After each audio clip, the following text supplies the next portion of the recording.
Alrighty, I wanted to squeak out at least one more video on this general subject just to make my dedicated Tales month this year last for more than 1 hour long video. So one night I was trying to sleep after a long night when some of these ideas popped in my head and refused to stop. So I vaulted as many of them as I could so that way I can make this video you're listening to right now. Unlike my last shower thoughts on it, this one won't be split into good or bad categories since, well, I've covered most of it already. These are just the final few thoughts I have and I want to get them out there now that we're, 2 or 3 weeks away from release. A lot of these are just very minor things and my subjective views on the art style one last time. But hey, if you're interested, keep watching. So let's go. Hibana isn't bad per se. In fact, I kinda like the cheery and upbeat feel it has. And the animation looks a hell of a lot sharper than the previous UFO table openings. So I'm very excited to see how well the anime cutscenes look for the major story elements. However, it is not an improvement on Burn by any stretch of the imagination. Even with that sharper and brighter animation, it still doesn't hold a candle to the sheer perfection that Burn is. It's more of a sidestep really, and I'm just going to need some time to accept that.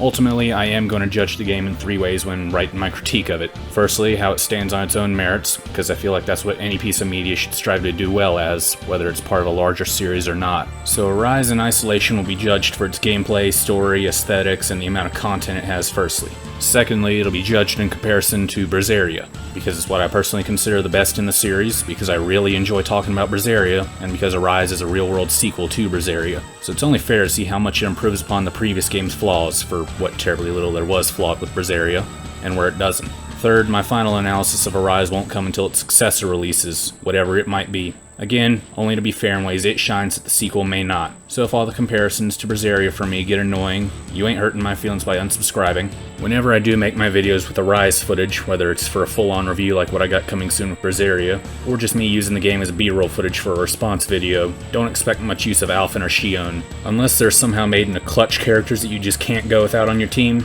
because at least the rest of the cast looks cool enough in their default looks, and they have the flashier arts. Although I don't think that'll be too much of a problem since this one guy has already made a 310 hit combo with Law and Law alone in the demo.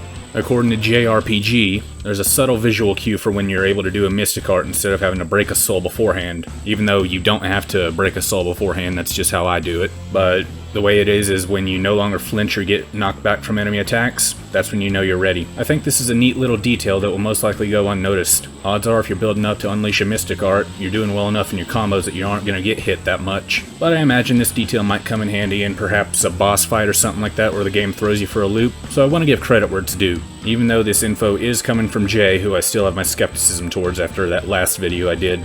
Rinwell has earned her place in the Tales Cuties list purely for this shot in the opening with her little floofy owl. Still unsure on whether she sits above or below Sophie from Graces, but she definitely sits above Edna. Her owl, on the other hand, that boy shot straight to the top. I realize I'm setting myself up for a disappointment in this regard, but it would be cool if after collecting owls you're able to assign a name or a role to them, sort of like how assigning a Lord of the Land Seraphim worked in Zaciria. It had no real purpose there and I can't think of anything that owls could give a purpose to off the top of my head, but I would like the ability to name at least 2 owls as Phaedra and Geralt, for obvious reasons. But if this feature isn't in the game, I'm not going to lose any sleep over it. I hope this lack of a large, noticeable button prompt to jump when at a cliff side is just them not wasting screen space, and you can freely jump to your death if you so choose. Because sending Shion in her default look off a cliff over and over again would really put a smile on my face after getting this little slice of her personality.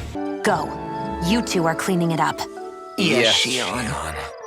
Hey, so what about this route then? Maybe if we pretend we can't hear him.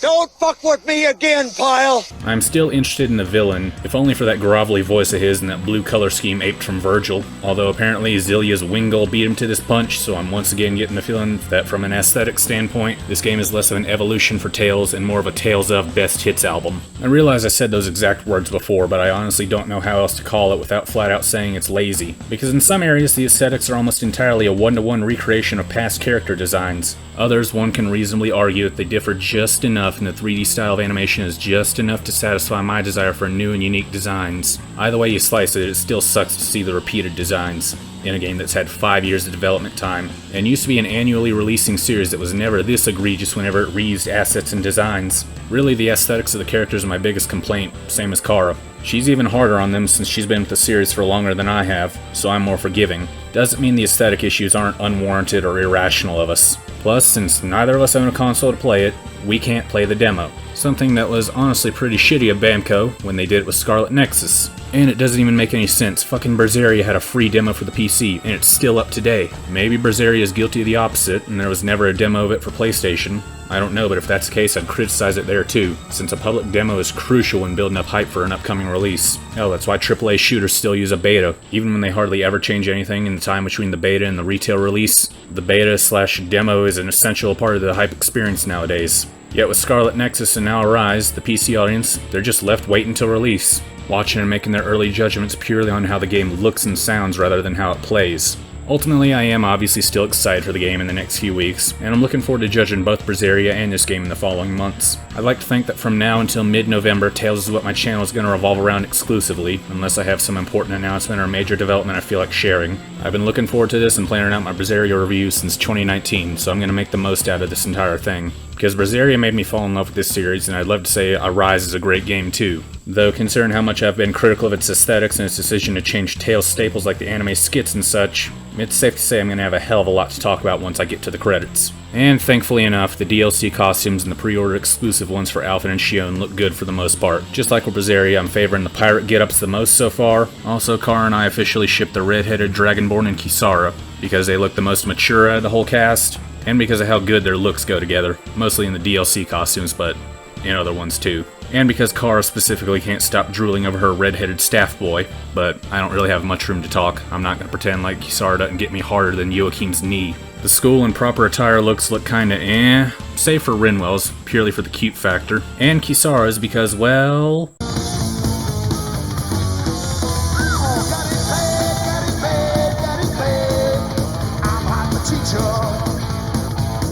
Jude Law over here looks like a Harry Potter cosplayer. For the Fugil outfits, I like Dohalim's, Kisara's, Shion's oddly enough, and Alphen's just looks ridiculous, and Law and Rinwell's I'm just indifferent towards.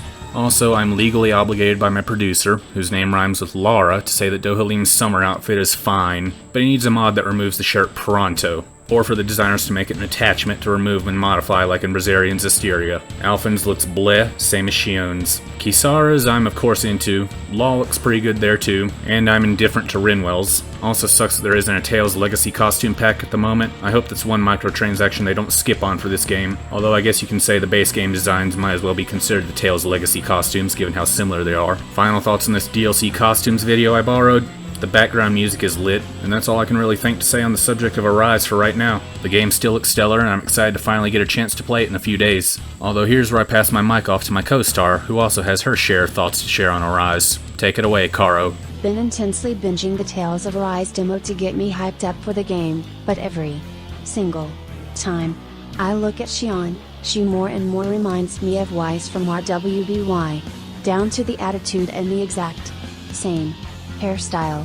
Kinda ruins the fun for me. Also, Rooster Teeth must be so incredibly proud, finally someone is ripping them off rather than Artie ripping off someone else, and it's Bandai Namco of all. Kinda funny if you think about it, Lamau. I'm honestly not sure what bothers me more, the Weiss ripoff or Dollar Store Wingle. Dollar Store Wingle you can at least make a Bury the Light meme out of. Weiss wannabe, nothing will ever be cool with her. He doesn't deserve that. By the way, after seeing more than just the 2 or 3 shots we got of him in the June trailer, I scratched my claims of this new, original villain giving me Virgil vibes. After careful consideration, and seeing that Wingle is a more respectful imitator of Virgil while also being his own thing, this new guy doesn't even deserve to be compared to the greatness of either of those two. Also, that blue hood and the yellow eyes, it's more reminiscent of the mods that let you put the hood on Nero.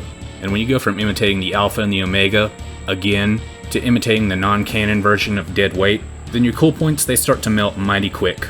And my final thought on it? These next 2 weeks can't pass soon enough. End of discussion. When I get the game installed, however long that's gonna take, my damn internet made a simple 16 gig download of Crysis 3 last for weeks. And Arise is what, 45 gigs? Yeah, it's 45. So that'll be a hell of a time downloading, but once it's ready to go, I'm not uploading another thing to this fucking channel until I'm done playing. But the time installing takes will grant me just enough time to at least pump out part 1 of my Berseria series. So at least I have that, and this game to look forward to. So this fall is shaping up to be pretty sweet with Tales, for the first time in a very long time. Now with all that being said, I'm done for now. So you know the whole YouTube drill, like, comment, share, I don't really care what you want to do. I'll talk to y'all later.